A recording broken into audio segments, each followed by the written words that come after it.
Bum bum bum bum bum bum bum bum bum bum bum bum. The Peter Dislike Show. Bum bum bum bum bum bum bum. When I get home to the United States and I begin my fall semester, I'm going to be teaching Calculus 1 and Calculus 2. We have a performance review every semester. Usually about 3-4 weeks into the class, my chairperson will sit in on a class, and thinking about negotiating something this time around. Hopefully she'll sit in, I'll ace it. Hopefully I won't forget the day of the review. That's what tripped me up last semester. She'll probably ask if I have any questions or suggestions or stuff like that. And depending on the course material, I'll probably bring up something. I think maybe this would be a good subject to cover, or, I got some suggestions for this material.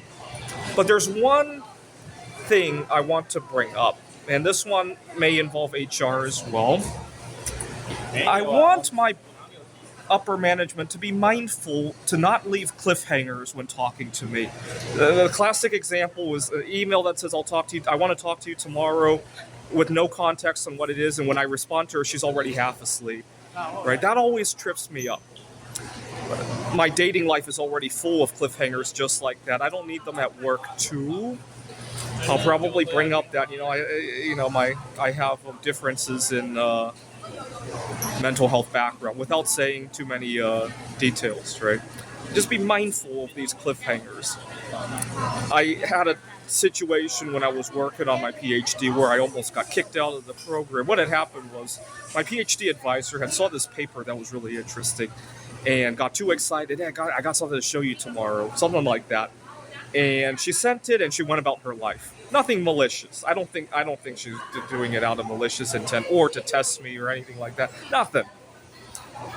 She went about her life, and I tried to email her. I tried to call her. I found their home phone number. This was back in the days when people actually had a landline. Her husband had answered the phone.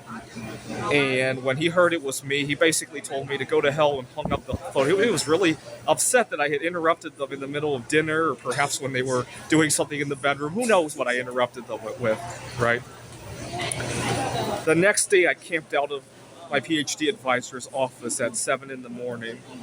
And before she could even come, I got into a huge argument with one of her other students trying to figure out what this discussion was all about. I was trying to ask him. He didn't know, obviously. And I got very tense up. Long story short, student life got involved, and I got a very stern warning, but at least for the rest of my time at the program, my PhD advisor was mindful of that. Hopefully I can get this message out without causing a scene this time around, right? I'm glad that I had so many cliffhangers with my dating life. It reminded me, oh my God, I can't do this at work. I had a minor situation I won't talk about here while dealing with this in my dating life the other day, and it reminded me, oh yeah, let's do some preventative measure before it happens at work. So, all right.